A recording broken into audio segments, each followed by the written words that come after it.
আচ্ছা শোন, আমরা এই থার্ড চ্যাপ্টারটার ওই বোরের মডেলের যে আমরা দুইটা সূত্র শিখছিলাম, একটা হচ্ছে কৌণিক ভরবেগ। আহ, দাঁড়া, কয়েকটা অঙ্ক করায়নি। একটা হচ্ছে কৌণিক ভরবেগ নিয়ে কৌণিক ভরবেগ নিয়ে যে সূত্রটা আমাদের ছিল, এই কৌণিক ভরবেগকে আমরা এমভিআর দিয়ে দেখাইতাম। এইটা ইকুয়ালস টু ছিল এনএইচ বাই 2 পাই। এইটা রিলেটেড কিছু ম্যাথ দেখবো। আর আরেকটা হচ্ছে ওই যে শক্তির শোষণ বিকিরণ নিয়ে যেটা ছিল, যে del E equals to E2 minus E1 equals to h nu, বা এটাকে আবার লেখা যায় তো এইচ সি বাই ল্যামডা। এটা আছে। আবার ওই যে এই সূত্রটা, মানে ফোটনের কম্পাঙ্ক বা সূত্রের ক্ষেত্রে এরকম এইচ নিউ, এটাই আর কি। এটারই এইচ সি বাই ল্যামডা লেখা যায়। এটা আরেকটা। আর লাস্টে হচ্ছে সি ইকুয়ালস টু, মানে V equals to F lambda, যেটা C equals to nu lambda. এইটা আর এটা মোটামুটি সেম জিনিস। সো মেইন সূত্র অ্যাকচুয়ালি এই দুইটাই। ওকে, তো আমরা কয়েকটা অঙ্ক দেখি। ওকে, তাহলে প্রথম যে অঙ্কটা আমি কোশ্চেনটা লিখতেছি সেটা হচ্ছে এটার কোশ্চেনটা হচ্ছে এইচ পরমাণুর তৃতীয় শক্তি স্তরে বা তৃতীয় শেলে ঘূর্ণনরত ইলেকট্রনের কৌণিক ভরবেগ কত? কৌণিক ভরবেগ কত, এটা বের করতে বলছে। এইচ পরমাণুর তৃতীয় শেলে ঘূর্ণনরত ইলেকট্রনের কৌণিক ভরবেগ কত? তো এইটার যদি আমরা সলভ, সেটা কি হবে তোর, এই কৌণিক ভরবেগ হচ্ছে এমভিআর। তো আমরা কৌণিক ভরবেগ যদি বের করতে চাই, এই কৌণিক ভরবেগকে ইলেকট্রনের ভর, বেগ আর ব্যাসার্ধ, ওই কক্ষপথের ব্যাসার্ধ গুণ দিয়েও পাওয়া যায়, অথবা আমরা ডিরেক্ট এই যে এন এইচ বাই 2 পাই সেটা দিয়েও বের করতে পারি। তো আমরা এখন ওটাই করি তাইলে, যে কৌণিক ভরবেগ ইকুয়ালস টু হচ্ছে n h by 2 pi. N এর মান দেওয়া আছে 3 নাম্বার কক্ষপথে, সো এটা হবে 3। আর এইচ হচ্ছে 6.626 ইন্টু 10⁻34, আর হচ্ছে 2 ইন্টু 3.1416, কত আসে দেখতো? আসে মেবি 3.16 ইন্টু 10⁻34, এটা বোধহয় আসে। এটার এককটা, কৌণিক ভরবেগের একক আমি দুইভাবে বলছিলাম, যে এটাকে জুল সেকেন্ডও লেখা যায়, অথবা এটাকে লেখা যায় কেজি। তোদের বইয়ে কিভাবে লেখা আছে? কেজি মিটার স্কোয়ার, সরি কৌণিক, দুইভাবে। Sorry, thanks. এত পরে বলস কেন? স্ক্রিনশট নিছস? আচ্ছা আচ্ছা,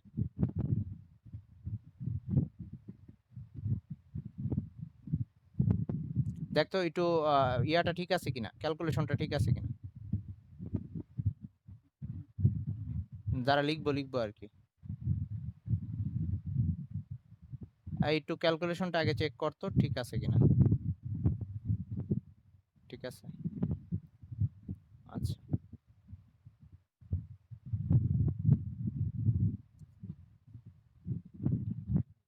হ্যাঁ, কিছু বলবি? না, লিখবো, ওয়েট। হ্যাঁ, এটাকে metre square kg per second এভাবে লেখা যায়, metre square kg per second. এই জুল সেকেন্ডও লেখা যায়, মিটার স্কোয়ার কেজি পার সেকেন্ডও লেখা যায়। ওকে, এটা হচ্ছে অ্যান্সার। কৌণিক ভরবেগের একক ছিল এই প্লাঙ্কের ধ্রুবকের যা একক তাই। তো প্লাঙ্কের ধ্রুবকের এককটাকেও দুইভাবে লেখা যায়, জুল সেকেন্ড দিয়েও লেখা যায় অথবা metre square kg per second দিয়েও লেখা যায়। তোদের বইয়ে metre square kg per second দিয়ে লেখা। আচ্ছা এখন আসি, তো এটা হচ্ছে একটা কোশ্চেন ছিল। তো আরেকটা কোশ্চেন বলতেছি আমি, সেটা হচ্ছে বলা হয়েছে এই কক্ষপথের এই ইলেকট্রনটা যে কক্ষপথে আছে সেই কক্ষপথের ব্যাসার্ধটা বলে দেওয়া আছে। এটা মুসলাম সবার তোলা হয়েছে একটু। আচ্ছা তাহলে এইবার এই একই কোশ্চেনের বলে দেওয়া আছে যে কক্ষপথের ব্যাসার্ধ যদি কক্ষপথের ব্যাসার্ধ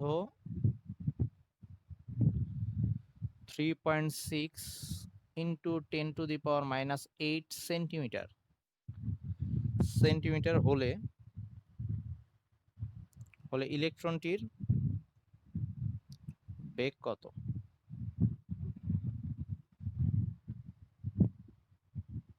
মানে এই কোশ্চেনটার সাথেই এটা এক্সট্রা। কক্ষপথের ব্যাসার্ধ 3.6 ইন্টু 10⁻⁻8 সেন্টিমিটার হলে ইলেকট্রনটার বেগ কত, মানে ওইটা ছিল প্রথম কোশ্চেন, এটা সেকেন্ড কোশ্চেন। আচ্ছা তো এইবার আমাদের দরকার হচ্ছে ইলেকট্রনের বেগ, তার মানে এই যে ভিটা বের করতে হবে। তো আগের সূত্রই, আর ইলেকট্রন তো এই 3 নাম্বার কক্ষপথে। সো আবার solve mvr equals to nh/2π, আমাদের বের করা লাগবে হচ্ছে ভি। তো ভিটাকে এক পাশে রাখি, তাহলে এরকম আসতেছে nh/2πmr এরকম আসতেছে। তো এখন আমরা যে মানগুলা বসাই নিব, এখানে n সমান সমান হচ্ছে 3 নাম্বার কক্ষপথ বলছে, আর h তো জানি 6.626 ইন্টু 10⁻⁻34, দুইভাবে লেখা যায়, জুল সেকেন্ডও লেখা যায়, মিটার স্কোয়ার কেজি পার সেকেন্ডও লেখা যায়। আর হচ্ছে পাই তো জানি, এম হচ্ছে ইলেকট্রনের ভর, সেটা হচ্ছে 9.11 ইন্টু 10⁻31 কেজিতে নিতে হবে, সব এসআই এককে। আর হচ্ছে ব্যাসার্ধ যেটা সেন্টিমিটারে দেওয়া আছে সেটাকে মিটারে নিতে হবে, তার মানে এটা হয়ে যাবে 3.6 ইন্টু 10⁻⁸। এটাকে যদি 100 দিয়ে ভাগ দেই, এটাকে যদি 100 দিয়ে ভাগ দেই তাহলে 10 হয়ে যাবে, 10⁻10 মিটার। কেজিতে নিছি, সব এসআই একক, 31ই হবে, সব এসআই একক, গ্রামে নিব না, কেজিতে। এটাও তো এসআই আছে। আর এটা মিটার, এটা সেন্টিমিটার ছিল, এটাকে 100 দিয়ে ভাগ দিলে এটা 10⁻10 হয়ে যাবে। ওকে, বের করতে বলছে ভি। আচ্ছা এখন একটু জিনিস বলে নেই, এই ব্যাসার্ধটাকে অনেক এককে বলা থাকতে পারে, এই ব্যাসার্ধটাকে অনেক এককে বলা থাকতে পারে। ধর আমি এই সাইডে একটু লিখে দিই, যেটাকে কখনো ন্যানোমিটারে বলা থাকতে পারে। তো ন্যানোমিটার মানে আমরা জানি 10⁻⁹ মিটার, ওটাকেও মিটারে নিয়ে নিতে হবে। কখনো এই যে আর্মস্ট্রং এই এককে বলা থাকতে পারে, যেটাকে আমরা মিটারে নিয়ে নিব। কখনো সেন্টিমিটারে বলা থাকতে পারে, এই এরকম একাধিক এককে বলা থাকতে পারে। হ্যাঁ, আচ্ছা তো এবার বেগ আমাদের হ্যাঁ বলে দিবে, সমস্যা নাই। আবার কখনো এরকম বলতে পারে যে এই এককে বের করো, মানে একক ভাবে চাইতে পারে। আচ্ছা এখন যদি মানগুলা বসাই, কত আসে রে? আমি মান বসাচ্ছি না, তোরা যদি বসাস কত আসে একটু বল, কেউ একজন হিসাব কর। মেবি এটা আসে 9.64 ইন্টু 10⁵। আমি ডিরেক্ট অ্যান্সারটা লিখে দিলাম, তোরা একটু হিসাব করে বল এটাই আসে কিনা। না এই যে আমি অ্যান্সার দেখে বলতেছি, আমি একটু হিসাব কর, বইয়ে উল্টাপাল্টা ভুলও থাকতে পারে, সমস্যা। সাইমা দেখ তো এটাই আসছে নাকি। ওকে ঠিক আছে, গুড। তাহলে এটা একটা গেল। তাহলে একটা করলাম আমরা হচ্ছে কৌণিক ভরবেগ বের করলাম, আরেকটার মধ্যে বেগ বের করলাম। এবার আমাদের ব্যাসার্ধও বের করতে দিতে পারে, উল্টাটাও দিতে পারে। আবার এটাও বলতে পারে যে এই কি বলে কয় নাম্বার কক্ষপথে আছে এটাও বের করতে দিতে পারে, এরকম একটা করতেছি। মানে বেগ ব্যাসার্ধ দুইটাই বলা আছে, কক্ষপথ কয় নাম্বার কক্ষপথে আছে সেটা বের করতে বলতে পারে। তো এরকম একটা অঙ্ক করি।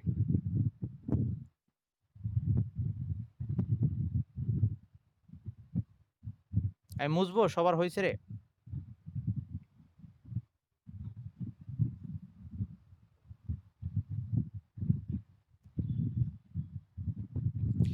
আচ্ছা, এবার বলে দেওয়া আছে এরকম একটা হাইড্রোজেন পরমাণুর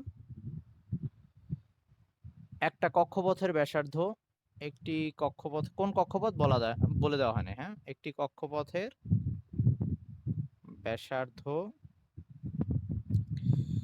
এটা বলে দেওয়া আছে 8.5 8.5 ইন্টু 10⁻⁻8 সেন্টিমিটার। আর ইলেকট্রনের বেগ এবং ইলেকট্রনের বেগ মানে ওই কক্ষপথে ইলেকট্রনের বেগ সেটা বলে দেওয়া আছে। এই গ্রুপে কেউ মেসেজ দিলে চেক করিস তো কোনো কিছু বলছে কিনা।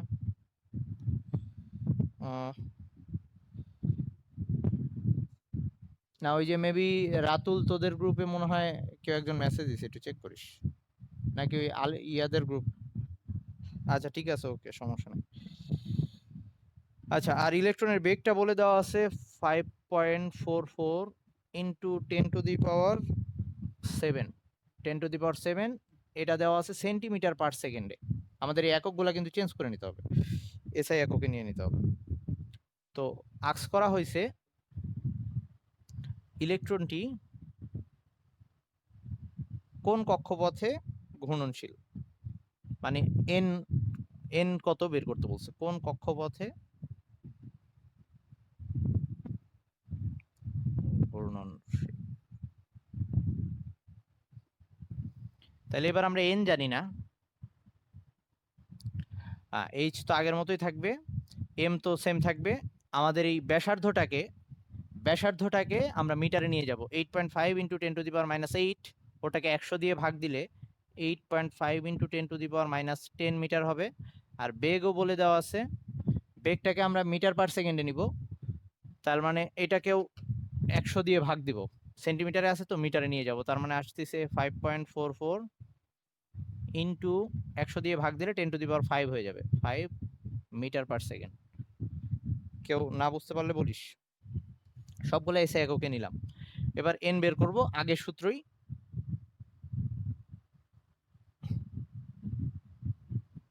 mvr equals to nh/2π। তো এখান থেকে আমাদের এন বের করা দরকার, তার মানে এন সমান সমান আসতেছে 2π mvr ডিভাইডেড বাই h। তো মানগুলা বসায় যদি হিসাব করিস মেবি 3.99 এরকম আসবে। তো এন এর মান সবসময় পূর্ণ সংখ্যায় নিব আমরা, এখানে দশমিকে যাই আসুক কাছাকাছি যে মান থাকবে সেটা নিব। তো এটা 4, এইটা হচ্ছে 4, তার মানে 4 নাম্বার কক্ষপথে ইলেকট্রনটা ঘুরতেছে। 4 নাম্বার কক্ষপথ মানে এন শেল, KLMN, তার মানে এটা হচ্ছে এন শেল, হ্যাঁ, এন শেল। এটা অ্যান্সার। ওকে, একটু হিসাব করে দেখতো এরকমই আসে কিনা। এটা যদি আসতো 4.11 বা 4 সামথিং তাইলেও আমরা 4 লিখতাম। আগে রেজাল্টটা লিখে কাছাকাছি যে মান ওটা লিখবে। আর এটা কখনো যদি এরকম আসে 2.5 2.6, তার মানে বুঝবি ডাটায় ভুল আছে, মানে আসলে কাছাকাছি আসবে, 2-3 কাছাকাছি আসবে বা 3-4 কাছাকাছি আসবে, মানে পূর্ণ সংখ্যার কাছাকাছি আসবে, খুব একদম মাঝামাঝি মিডলে আসবে না, এরকম হবে না মান। ওকে, এইটুক হইলে বল। আচ্ছা ওকে, তারপরে আমি আসি। আচ্ছা, একটু আগের যে ম্যাথটা দেখাইছিলাম ওটা কি বেগ বের করতে হয়েছিল তাই না? একটু আগের যে, হ্যাঁ, বেগ বের করতে হয়েছিল। তো এরকম ভাবে ব্যাসার্ধও বের করতে বলতে পারে। তো মনে হয় পারবি, এই একই জিনিস, খালি ধর এখানে এই যে বেগ বলে দেওয়া আছে, ধর ব্যাসার্ধটা বলে দেওয়া নাই। এই অঙ্কটাই যদি এভাবে হইতো যে এইচ পরমাণুর এই যে এটা বলে দিত যে 4 নাম্বার কক্ষপথে একটা ইলেকট্রনের বেগ এত, ওই ইলেকট্রনটা ওই কক্ষপথের ব্যাসার্ধ কত, এভাবে বললে তখন আমরা জাস্ট এখানে আরটা বের করতাম। তো ব্যাসার্ধ কখনো কখনো বলে দিতে পারে যে ব্যাসার্ধ ন্যানোমিটারে বের করো, বা যেটাই বলুক, আমরা সবসময় এসআই এককে অ্যান্সার বের করার পরে তারপরে একক চেঞ্জ করব। ওকে, সবসময় এসআই এককে করব। আচ্ছা, এবার আমরা ওই যে পরের যে শক্তি শোষণ বিকিরণ নিয়ে যে অঙ্কগুলা, ওগুলার দুই একটা দেখি। ওয়েট একটু।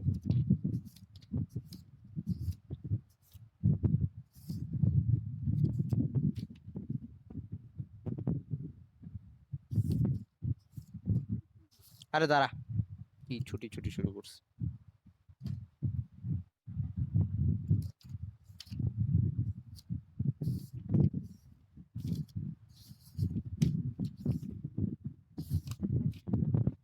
এই তো এই কয়েকটা অঙ্ক দেখাই শেষ করে দিই, মানে এটার জন্য ঝুলায়ের এইটার জন্য ঝুলায় রাখার কোনো দরকার নেই।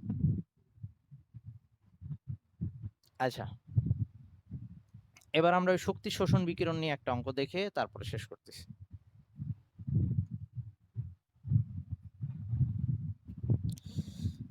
আচ্ছা শোন, এখানে বলে দেওয়া আছে যেটা, সেটা হচ্ছে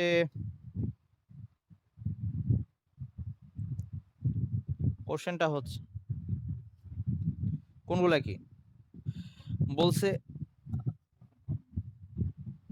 ওই যে এককে চেঞ্জ করা যায় সেগুলো লিখে রাখছি।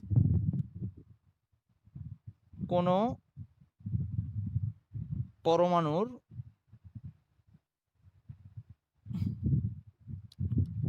দুটি শক্তি স্তরের শক্তি যথাক্রমে দেওয়া আছে, দুটি শক্তি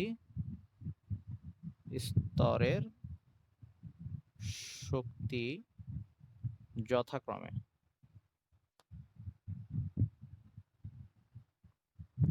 একটা হচ্ছে 6.5 ইন্টু 10⁻⁻19 জুল, আর আরেকটা হচ্ছে 9.5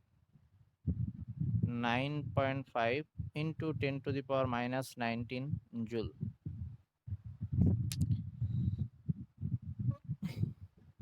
তো আস্ক করা হয়েছে ইলেকট্রন যদি উচ্চ শক্তি স্তর থেকে নিম্ন শক্তি স্তরে নেমে আসে, ইলেকট্রন উচ্চ হতে নিম্ন শক্তি স্তরে নেমে আসলে যে আলোটা নির্গত হবে তার কম্পাঙ্ক ও তরঙ্গ দৈর্ঘ্য নির্ণয় করতে। যে আলো নির্গত হয় তার কম্পাঙ্ক ও তরঙ্গ দৈর্ঘ্য।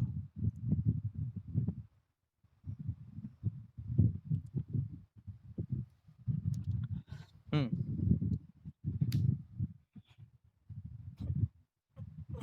আরে তুই এত কথা কোষ কেন রে নিহা?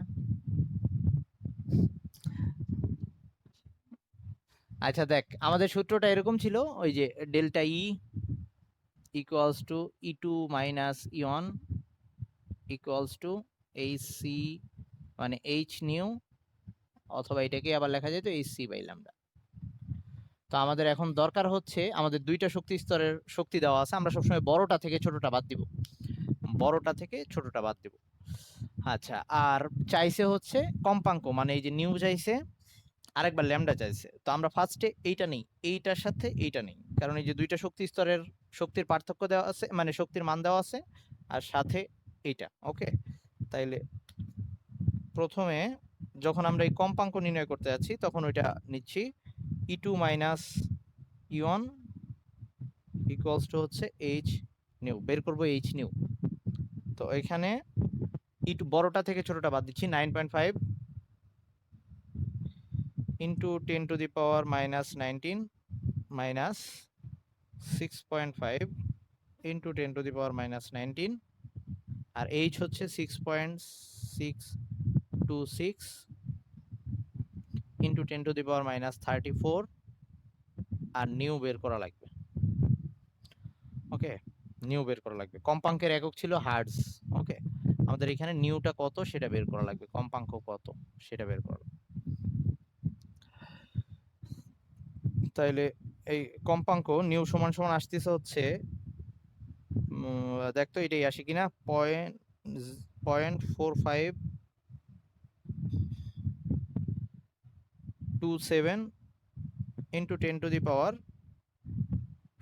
বা এটাকে অন্যভাবেও লেখা যায়, আমরা যদি দশমিক পিছিয়ে দিই, এটা এরকম করেও লেখা যায় 4.5 ইন্টু 10⁻14 এটা লেখা যায়, অথবা 45.27 10⁻13 এভাবেও লেখা যায়। তোদের কোনটা আসে আমাকে একটু বলিস, এত হার্জ। ওকে,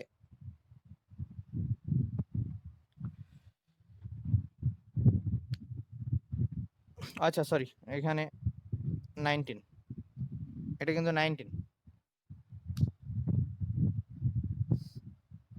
দেখ অ্যান্সারটা এরকমই আসে কিনা, তোদের দশমিক আগে পরে হইতে পারে, দশমিক চেঞ্জ হইলে এখানে পাওয়ারটা চেঞ্জ হবে।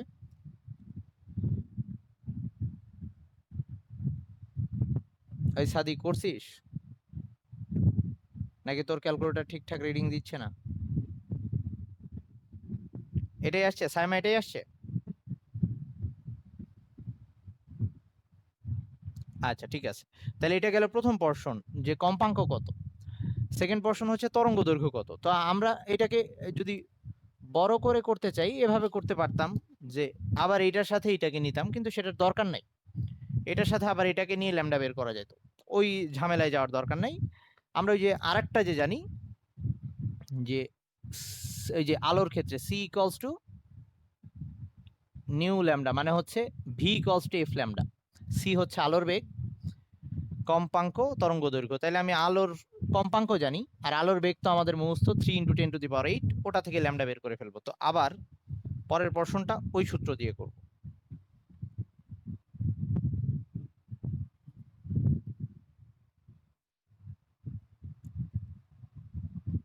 আবার c equals to nu lambda, যেখানে সি হচ্ছে আলোর বেগ 3 ইন্টু 10⁻8 মিটার পার সেকেন্ড, আর কম্পাঙ্ক তো একটু আগে পেয়ে গেলাম, সেটা হচ্ছে 0.4527 ইন্টু 10⁻15 হার্টজ, বা হার্টজকে আমরা পার সেকেন্ডও লিখতে পারি, এস ইনভার্স। তো আমাদের বের করা লাগবে ল্যামডা, তো ল্যামডা ইকুয়ালস টু হট। তো এখানে বসায় দিয়ে কত আসে একটু দেখ, আসে বোধ হয় 6.626 ইন্টু 10⁻−7, দেখ এটাই আসে কিনা, -7 মিটার আসবে। তরঙ্গ দৈর্ঘ্যের একক হচ্ছে মিটার, এসআই একক, এটা সেন্টিমিটারে হইতে পারে, তারপর যে ন্যানোমিটার, আর্মস্ট্রং এভাবেও দিতে পারে। তো আমরা সবসময় আগে এসআই এককে বের করি। একটু চেক কর এটাই আসছে কিনা।